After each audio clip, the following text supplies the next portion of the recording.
Yo ho ho! Hey Rob, Yo Munir, how you doing? I'm fantastic. Thank you. How are you doing today? I'm bouncing. Bouncing. I have been listening to my mixtape for this week, and All right, so we've got some songs. We're gonna have some fun. I I'm gonna have some fun. That's not on my mixtape. So many good things going on. So many good things. well, What did you that's do this good. week, Rob? That's good. Or You know, wait, Munir, wait, let's put a pin in that. We should first tell the people what we're doing here. yo Munir, Creativity. The happiest guys on the internet. what's going on, brother? Yo Munir. I can hear it echoing through the halls of Tuckahoe High School. Yo Munir. Yo, Rob, it's great to see you. I'm Munir Haddad, and I am a co-founder of the award-winning advertising agency Kiosk, and I am a firm believer in stakeholder capitalism. And welcome to Yo Munir, a show about celebrating creativity, hosted by the happiest people on the internet. And I'm Rob Haddad, a former producer and director who spent his career in sports media and technology and is infatuated by creativity. On today's show, we'll discuss Erma Franklin, why I left my creative career, and of course, our weekly mixtape. But first, Munir, let's talk about what we did this week. Rob, it was a great week. My wife and I went ballroom dancing. Talk about exploring creativity. Yes, your frame, Rob. You have to know your frame. And the gentleman who was teaching the class, this was like a local class drop in free at the local library. Awesome. I was the only other guy in the class. There were uh, Oh, not a lot of couples, is what you're saying? It seems like a great no other couples couples. activity. It was Not just to suggest that couples no. need I, to I mean, no other consist of. couples. Right. It was myself and my wife, and then three other women who were.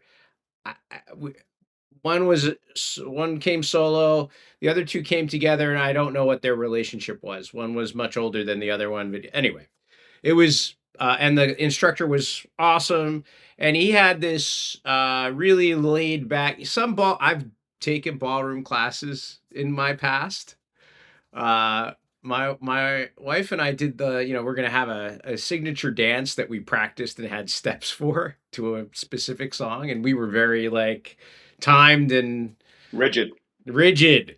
This guy was just like, I'm here to teach you how to move. And it was a nice way of doing dancing. And he was able to kind of take us along as fast as we could go, because most people there kind of knew how to move. They might not have known particular steps, and he wasn't getting hung up on stuff. And I have to say that that was a very like, as a teaching and learning moment. One, I try to I feel like I'm a coachable person, but it was really nice as an instructor. This guy was really had a really easy way about him, and talk about fueling people's creativity, because he wouldn't tell you no, you're wrong, which is oftentimes what you get in those types of classes. Like, it's that the prototypical dance instructor with the, like, you're doing it wrong and they whack you. You've never seen this on tropes or like personas. He was the opposite of that. He was just like, oh, that's good. Let me tell you something so you don't develop a bad habit. Okay. So that was great. And then the rest of the week, I worked really, really hard, but it was very inspiring. It felt very creative. My company, Kiosk, was responding to an RFP, and the RFP was for economic and business development for a government organization, as a state. And one might not think that that's very creative, but it is. It is, because a state has to tell a story. They Mm. provide a reason why you should do business with them versus someone else. And telling a story is a creative entity, and it talks about, what's behind the institution. And so you can be very creative in these moments, and we were, and it was exciting. And we sent that off, and we don't know whether we'll win or not, but it's inspiring to do the work. How about I you? love that. That's great. Well, I'm excited for you guys and good luck on the RFP. Your description of dance instructors reminds me that my youngest is rewatching Dance Moms. I don't know dance moms. Oh boy. Well, my oldest who watched it live, as it were, when it was released, probably 15 years ago now at this point, Okay. and Abbey Lee Dance Studios in Pittsburgh, Pennsylvania, or at least in Pennsylvania. And Abby is a notorious dance instructor, and it's about these children, really, these girls who are being taught by a notorious dance instructor, and the drama that unfolds with the mothers as they're told about where their child is going to perform. And Oh it yeah. is Is it's this a a real life like yeah, yeah, it's a it's a reality show. It's a right. reality show, right? It's Sure, a but reality show, it's still supposedly real but people. it's nonfiction. Yes, Right. I mean, that's nonfiction, unscripted reality amazing. show. I was thinking about Fame when we were growing up, right? Wow, sure, Which was sure, which was scripted. wow, and a long time ago. I want to live forever, Rob. Wow, yeah. Oh my gosh, I had a dear friend at Michigan who went to LaGuardia. Really? Yeah, and I had the opportunity of attending some of her parties in college. So it was with high school friends from LaGuardia. And I felt such connection. It was, wow, I wasn't expecting to talk about this today, but it, I was a theater kid as much as I cosplayed other social groups at school. And Tucko was so tiny Yeah. that you knew everybody. Right. So thankfully, we didn't have a lot You of had well, you had exclusionary. you had these groups that were kind of smushed together, like they were not. Exactly, exactly. It was almost too small to be clicky. Yeah. Although surely some people felt it was clicky, Oh, without a sure. doubt, right? Yeah. But to your point, the yeah, smushed together, I think, is a really good way to describe it. And so once I got outside of that, I felt the judgment more. And so when I would venture into the theater programs social group at Michigan, there were even cliques inside the theater programs Wow. group. And so I remember going back when we were home for the summer in New York City, going to one of these parties of former LaGuardia high school students, and it was invigorating. The creativity, while in some cases surely was over the top in terms of presence and performance, and there was a lot of performative behavior. There was also a deep interest in connecting on a personal level that you Amazing. don't really get in sports. Oh, interesting. That's interesting. Yes, yeah, yeah. So sports is almost all performative in terms of I'm the best and I know what I'm doing, and it's very egotistical and maybe because I was an outsider to that community, I was less perceptive of that behavior within the theater group. Yeah. But but maybe we can have somebody on to talk about that. I think that'd be great. And the idea of your inner theater kid coming out right before you're knocking on the big 5-0 is exciting. I'm not You, sure the connection. Am I going to start the performing top again? of the year, the top of the year, you said, it's a big year for you and you're going to be It celebrating. And so is. maybe you're getting in touch with like all these Oh, I things that see. you should have been doing. I see. I see. Very You're interesting. allowing Well, yourself the opportunity. speaking of getting in touch, I spent this week getting in touch or back in touch with some former MLB colleagues. Was invigorating, was fun, was nostalgic.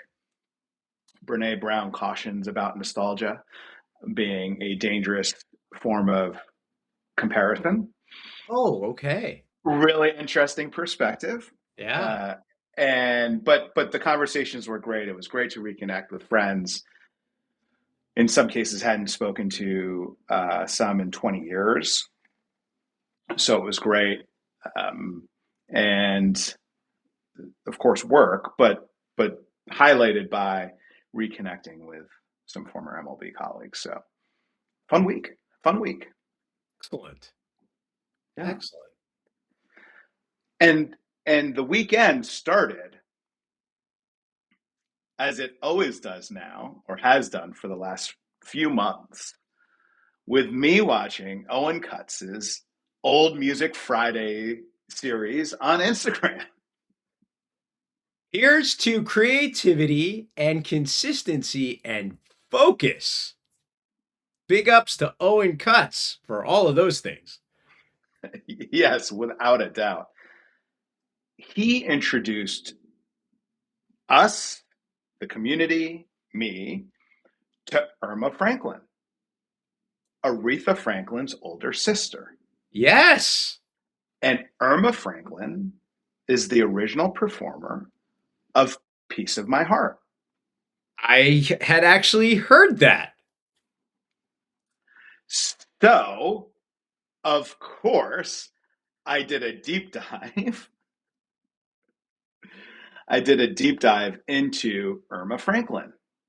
Okay. I have And seen Aretha Franklin perform live in my life, and it was very much worth the price of admission. I never learned about Erma Franklin though, so I'm excited to learn more about. I did know about Piece of My Heart, but I didn't know much about her. okay, all right. And I So, actually didn't know that it was Aretha Franklin's older sister. what was most fascinating to me about Erma Franklin's story, her professional recording career was something like 10 years, 1962 to 1972, mid 70s. She recorded Piece of My Heart in 1967. Wow. And she transitioned out of performing into social services for 30 years before she died Wow. of cancer at the age of 64. And Wow. she worked for Boysville of Michigan, which was an agency that helped at risk children. And Okay. you think about someone with that talent, with that personal connection, Yeah. right? Yeah. Leaving that to spend 30 years in Service of others. service of, that's such a great way. Thank you. In service of others. And it had me thinking about why I left a creative career and a creative profession. And I spent a lot of time thinking about that this week. Yeah. That's deep. It is. And I find it helpful to reframe and consider the past and how that informs my future, Okay. how it's connected to the work that I do. I do that, with sales. which is a career that I've been in for the last 10 years, you're mostly measured on the revenue that you generate. Yeah. It's pretty cut and dry. Some, some, And some might say these days performing artists are as well. It's the streams that they get. that's a really great point, Munir. That's super interesting. How many followers do you have? Yeah. What kind of impact can this person's presence in my film make to the marketing and the draw from an audience perspective? Yeah. Super interesting. I like that. And what I came up with when I first left Major League Baseball was that my passion for producing stories, documentaries, we were mostly unscripted, was better served as a hobby. I use the word hobby, but I think what I meant was something that I could control the Okay. output of. I Yes. think that's what I meant. Yes. And I think there are those of us who get exhausted by creating for others. Yeah. It's a different way of being in And service of others. yeah, totally. And what I enjoyed most about my job actually at MLB was when I could help other people produce their vision. Because that's something that you believed in yourself. Maybe. I, I think it felt like there was more value in helping others than in me producing a vision that was going to be manipulated, might not be the right word, but changed because I didn't own the vision.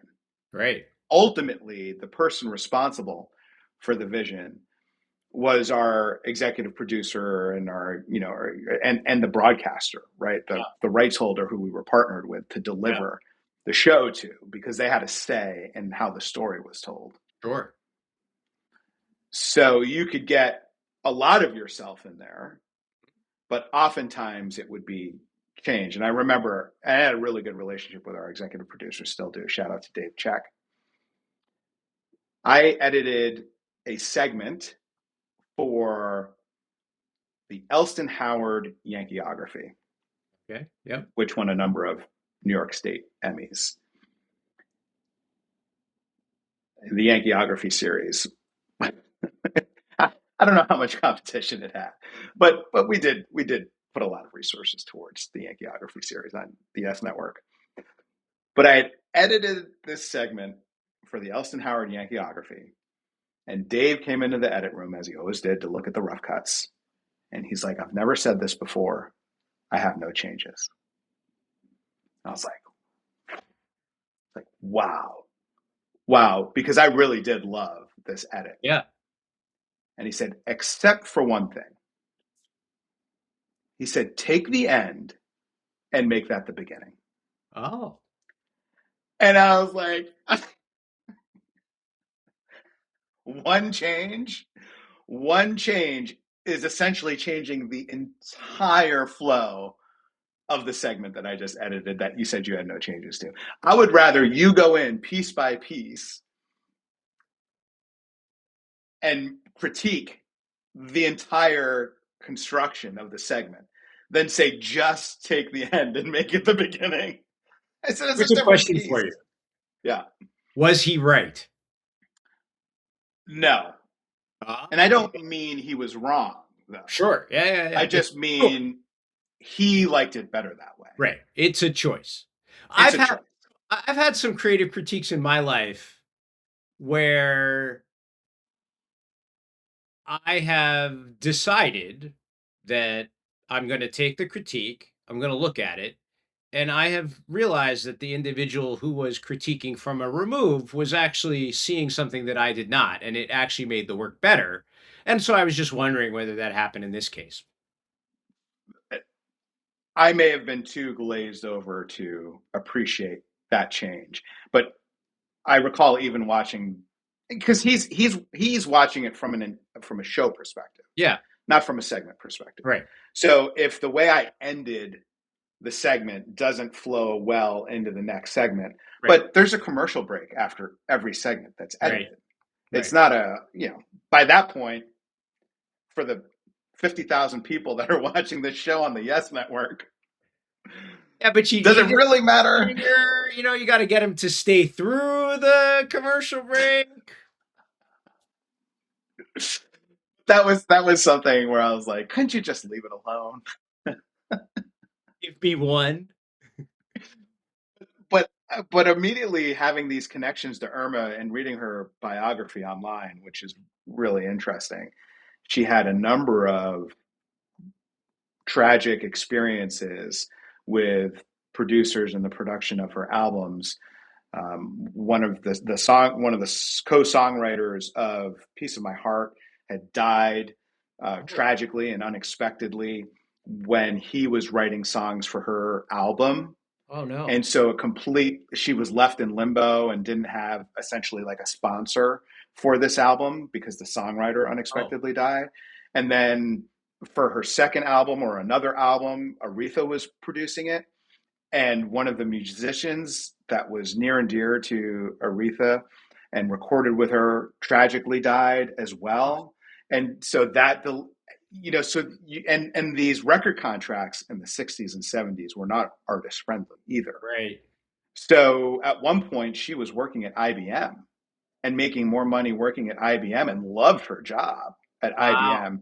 And to be convinced to record even a song, she said, well, it has to be at night after work or during my lunch hour Right. Right. because you don't pay me enough to do Yeah. this full time, Yeah. right? Yeah. I'm a capable professional in corporate America Right. making really good money, and I don't need to do this. Right. Wow. So there's that conflict as well in terms of why you're creating, who Right. you're creating for, Right. and whether or not how much of that you get to control. Right. And so I was constantly thinking about those things during my 16-year tenure in producing sports programming. Right. Yeah. So the underlying um, creativity was you didn't feel an ownership. It wasn't your own. That's how I netted out, right? Yeah. And of course, I don't know if there's any perfect work. There are always challenges, even if you control it and own it yourself, right? Yeah. So this is not a critique, more so than an internal dialogue about how I want to spend my time. Right. Yeah. And so if you're not fulfilled and it's also not remunerative, it's not checking boxes, right? If you're doing the work for the love, then, that's okay, but you have to love the work then. Right. And then where do you derive the joy out of the creative work that you're doing? Is it just to create something and enjoy it yourself? Isn't it? I've always found it better to celebrate, as we do on this show, creativity Yeah. and to be able to share it with others. Yes. One of the first things I did after leaving MLB was 60-second vignettes on my immediate family. Oh, nice. So that's about 10 years ago. And I reshared those with the family. And there was so much, they brought joy. They remember that I had created those. Yeah. And my youngest even said, you should do an updated version. Right. Yeah. That's fun. That's exciting. Right. Well, so there's a But you're, deep, no. But at the same time, would they say, I didn't love this? the work that you produced for them, you mean? Right. They might, but then, Yeah. I mean, again, that's back to your what's the internal drive that you have to create the thing?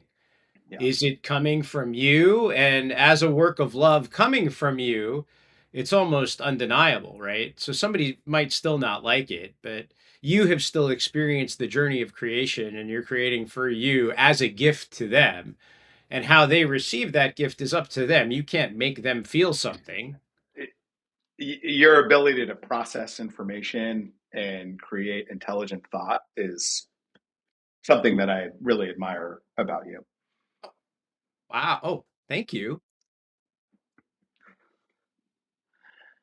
I'm wondering if you ever had a transition like that where, and it could be, it does not necessarily need to be within your career. It could be something that I think about you when you were creating clay figurines and drawings, Yeah. and then at some point you stopped being as prolific Yeah. creating those things. Yeah.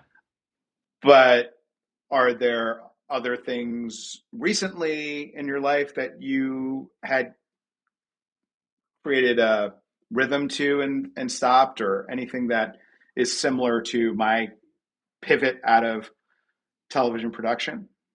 Um, uh, I think mine is more of an arc and less of a hard stop. I mean, it feels like you've made a pretty hard stop in a career, if you will, that had, at least from those of us looking at you from the outside, was tremendously creative. And obviously, we didn't know what the internal life of Rob is, but from the outside, if you say, "I work in television production for Major League Baseball," that's very exciting from the outside looking at you. For me, my arc has been creating for me, right? So those clay figures and the drawings were for me, right? And I gave them to my friends. So I was doing the work for me and giving them away to others. And then I did that whole type of work did shift for me. I took some art courses in college, and I probably could have. We didn't have minors at my school at the time that I was there, but I probably would have been an art minor, and I probably have enough courses to be an art minor.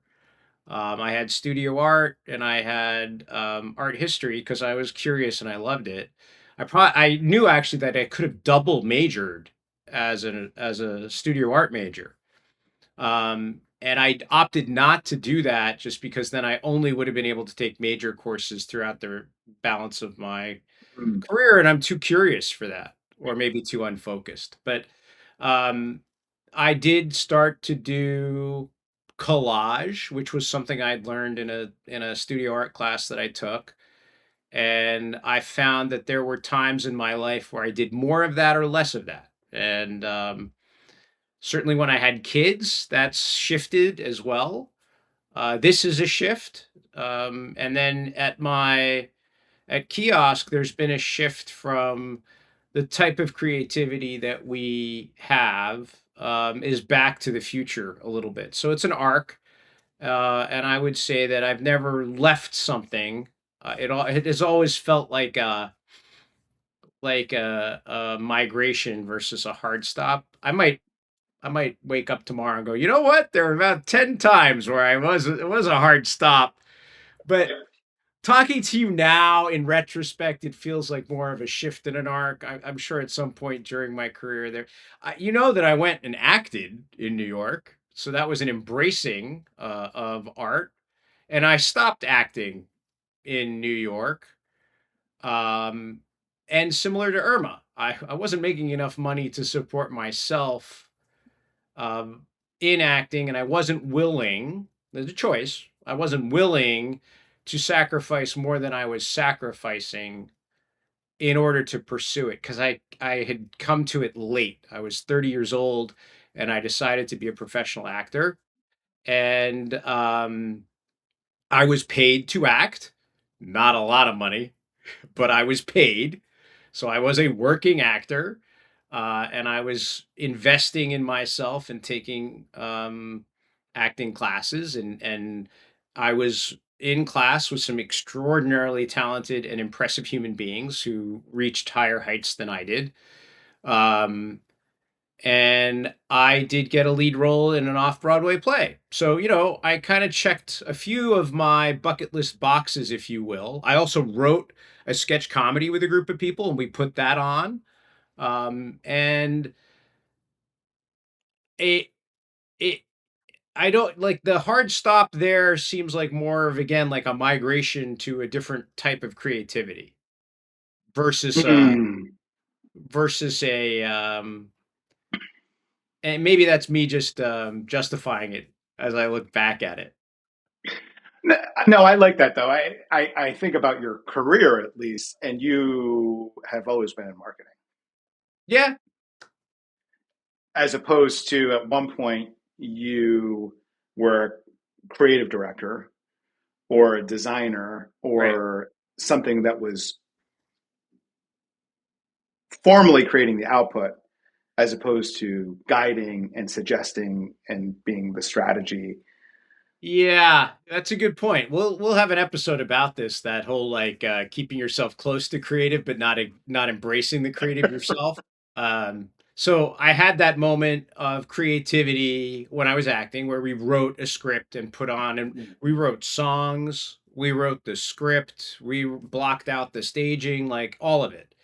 And so that was tremendously creative. And then working in somebody else's play, you are bringing yourself to a role and then portraying the role and interpreting the role. But there's also a director who's telling you, like, a little bit more of this, a little less of that. And as the actor, like you were saying, as the editor, or who isn't at the end, like, you gotta, at some point, you have to play nice, right? Because if you just keep throwing yourself against the director, he's going to find somebody else that's going to do what he wants or she wants. I was going to say, when we have actor friends on the show, that's definitely something I want to talk about because it's also your career and your reputation and your performance.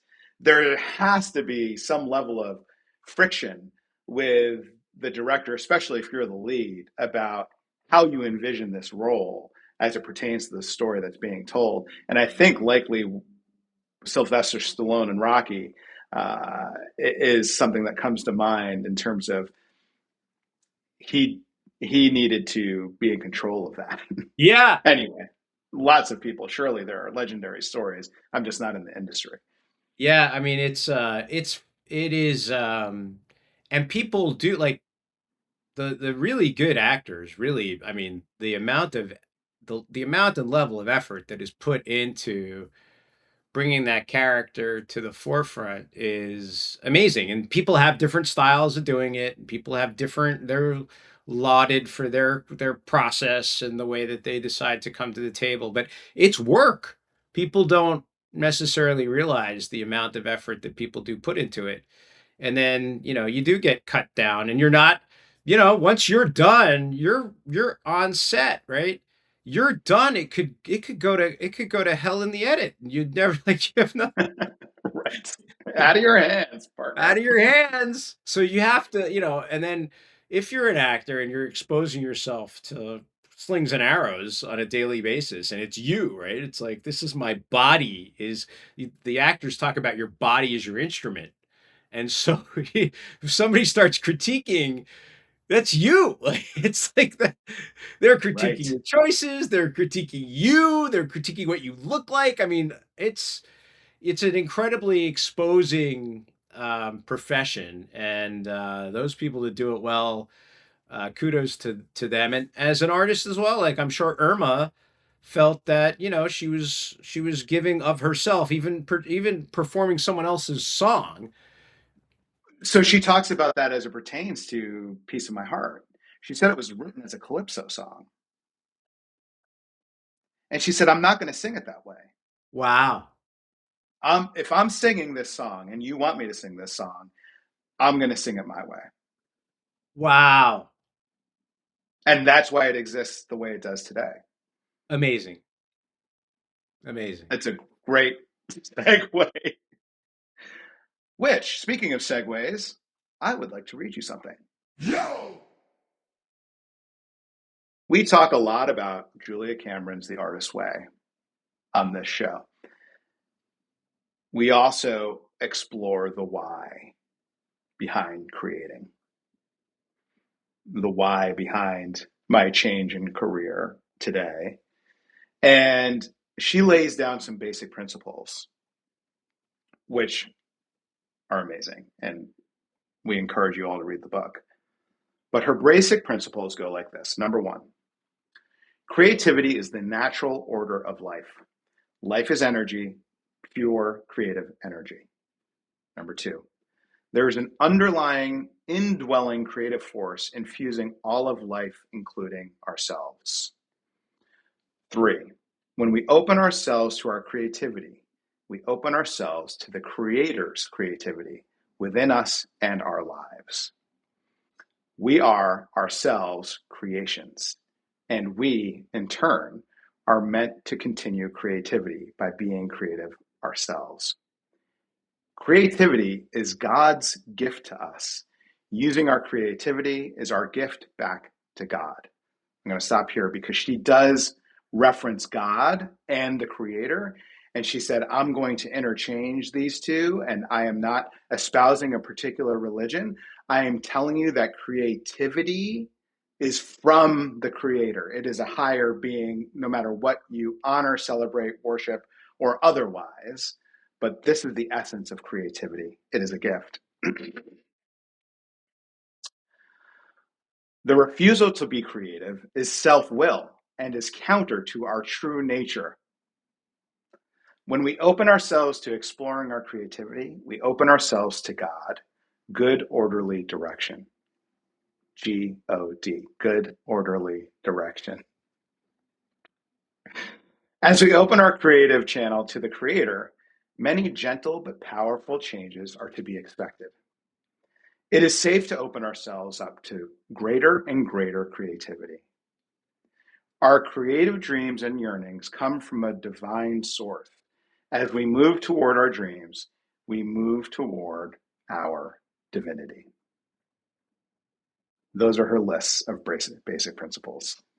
So, the book, The Artist's Way, I was referred to during those acting classes I'm telling you about. And so it is a good Bible, and it was the genesis of me going to an acting class and having an acting coach who gave us a reading list, one of which was Julia Cameron's The Artist's Way. And it continues to give back to us, and she's I've given that book away to many people, particularly when they're feeling stuck, because I think it's a wonderful way to unstick yourself and give yourself some introspection. It is essentially, at its core, AA. It's a 12-step program for artists, and but it's also a capacity to do some internal introspection that you usually don't allow yourself the time in life. And so, yeah, I'm so glad you shared it with me. I am glad too. Well, speaking of sharing with each other, Yeah.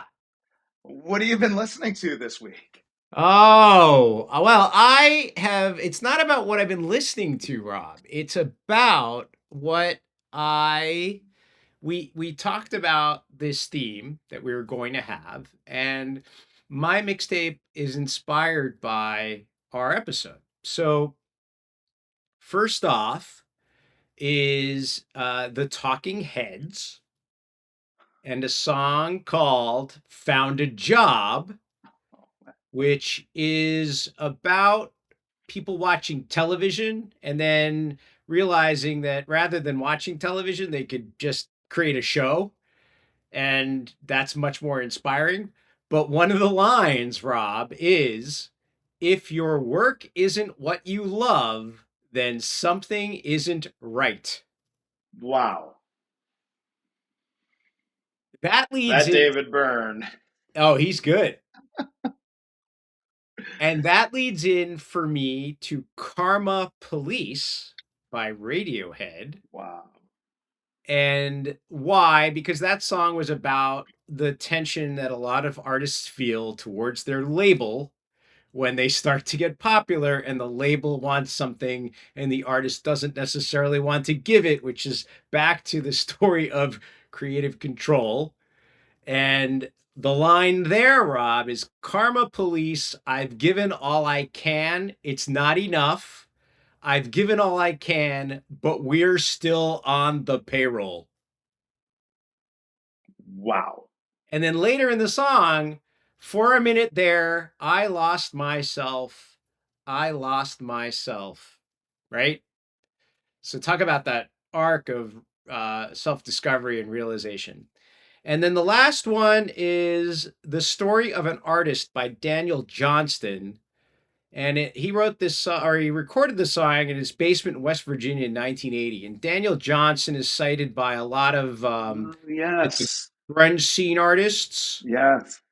And so the line that, or this is more of a stanza that spoke to me was they sit in front of their TVs saying, "Hey, this is fun." And they laugh at the artist saying he doesn't know how to have fun. The best things in life are truly free, singing birds and laughing bees. You've got me wrong, says he. The sun don't shine in your TV.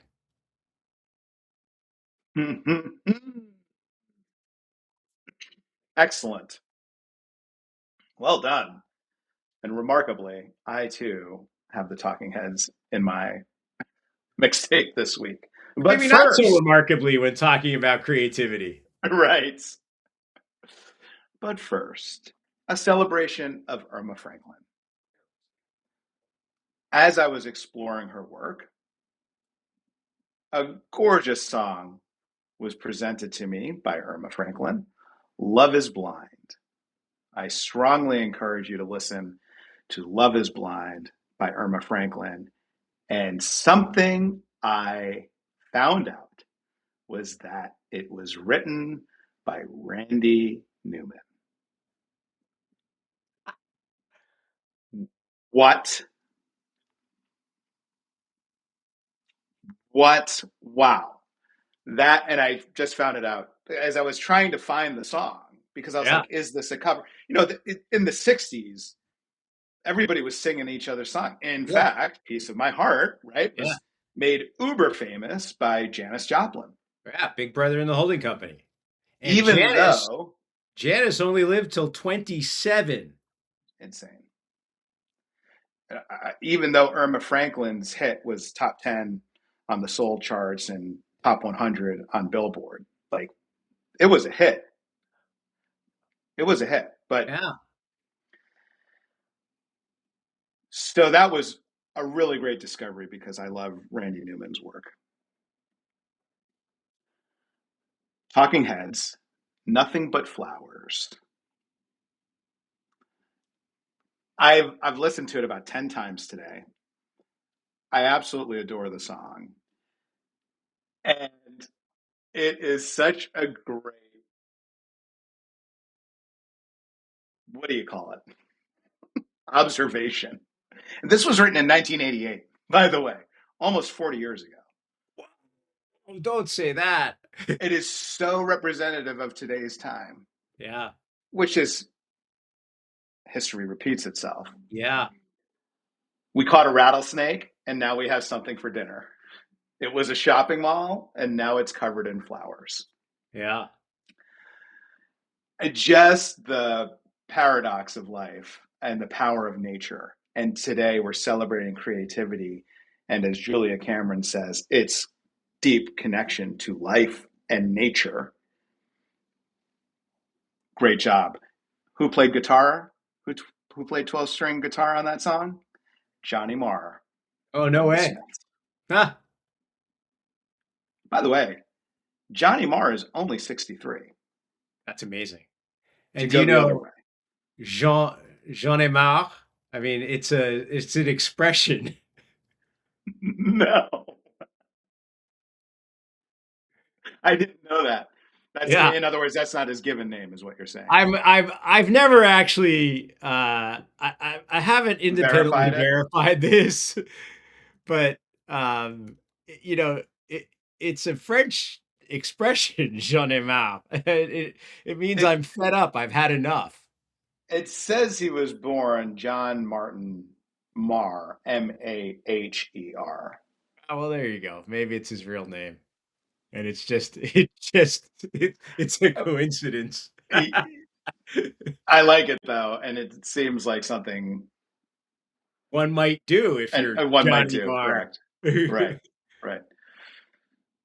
And finally, you were always on my mind. Pet Shop Boys synth pop remake. Oh, very nice. Why? What? Because this conversation was inspired by Erma Franklin, "Piece of My Heart," celebration of a song that was shortly thereafter covered by Janis Joplin and made popular. Here is a song that Elvis Presley covered that was originally performed by Brenda Lee. Elvis Presley made incredibly popular. Willie Nelson had great success with it. And then the Pet Shop Boys, with all their creativity and dance energy, turned it into a synth pop banger. So